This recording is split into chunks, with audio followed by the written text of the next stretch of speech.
कथा वृंदावन के एक संत की है। वे श्री कृष्ण की आराधना करते थे। उन्होंने संसार को भूलने की एक युक्ति की।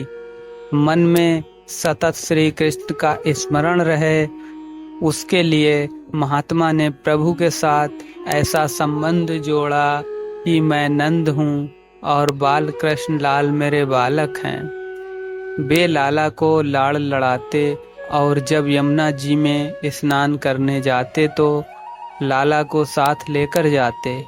भोजन करने बैठते तो लाला को साथ लेकर बैठते। ऐसी भावना करते कि कन्हैया मेरी गोद में बैठा है, कन्हैया मेरी दाढ़ी खींच रहा है।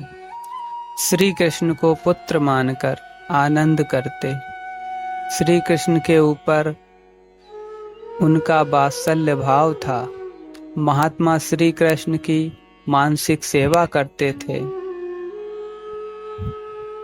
संपूर्ण दिवस मन को श्री कृष्ण लीला में तन्मय रखते, जिससे मन को संसार का चिंतन करने का अवसर ही न मिले। निष्क्रिय ब्रह्मा का सतत ध्यान करना कठिन है, परंतु लीला वशिष्ठ ब्रह्मा का सतत ध्यान हो सकता है। वह महात्मा परमात्मा के साथ पुत्र का संबंध जोड़कर संसार को भूल गए, परमात्मा के साथ तन्मय हो गए। श्री कृष्ण को पुत्र मानकर लाड़ लड़ाने लगे।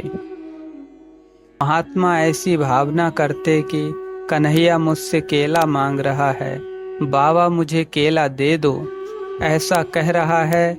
महात्मा मन से ही कन्हैया को केला देते। महात्मा समस्त दिवस लाला को मानसिक सेवा करते और मन से भगवान को सभी वस्तुएं देते। कन्हैया तो बहुत भोले हैं, मन से दो तो भी प्रसन्न हो जाते हैं। महात्मा कभी कभी शिष्यों से कहते कि इस शरीर से गंगा स्नान कभी हुआ नहीं, एक बार करना है।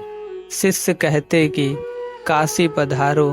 महात्मा काशी जाने की तैयारी करते, परंतु वात्सल्य भाव से मानसिक सेवा में तन्मय हुए कि कन्हैया कहते, बाबा मैं तुम्हारा छोटा सा बालक हूँ, मुझे छोड़कर काशी नहीं जाना।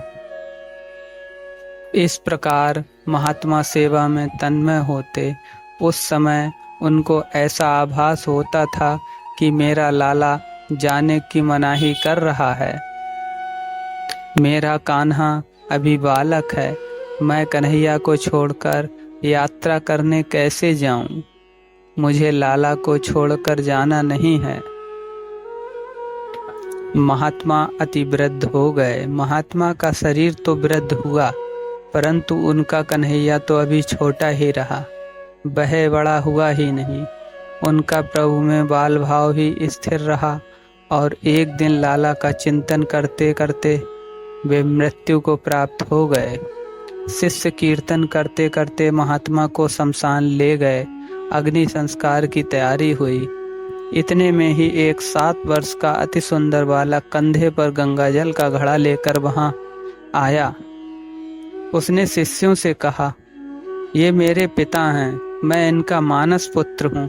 पुत्र के तौर पर अग्नि संस्कार करने का अधिकार मेरा है, मैं इनका अग्नि संस्कार करूँगा। पिता की अंतिम इच्छा पूर्ण करना पुत्र का धर्म है। मेरे पिता की गंगा स्नान करने की इच्छा थी, परंतु मेरे कारण ये गंगा स्नान थे, इसलिए मैं यह गंगाजल लाया हूँ। पुत्र जिस प्रकार पिता की सेवा करता है, उस प्रकार बालक ने महात्मा के शव को गंगा स्नान कराया। संत के माथे पर तिलक किया, पुष्प की माला पहनाई और अंतिम बंधन करके अग्नि संस्कार किया। शव देखते ही रह गए।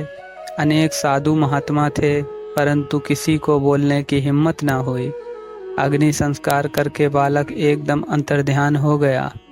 उसके बाद लोगों को ख्याल आया कि महात्मा के तो पुत्र था ही नहीं, बाल कृष्णलाल ही तो महात्मा के पुत्र रूप में आए थे। महात्मा की भावना थी कि श्री कृष्ण मेरे पुत्र हैं। परमात्मा ने उनकी भावना पूरी की। परमात्मा के साथ जीव जैसा संबंध बांधता है, वैसे ही संबंध में परमात्मा उसको मिलते हैं। जय श्री राधे कृष्णा।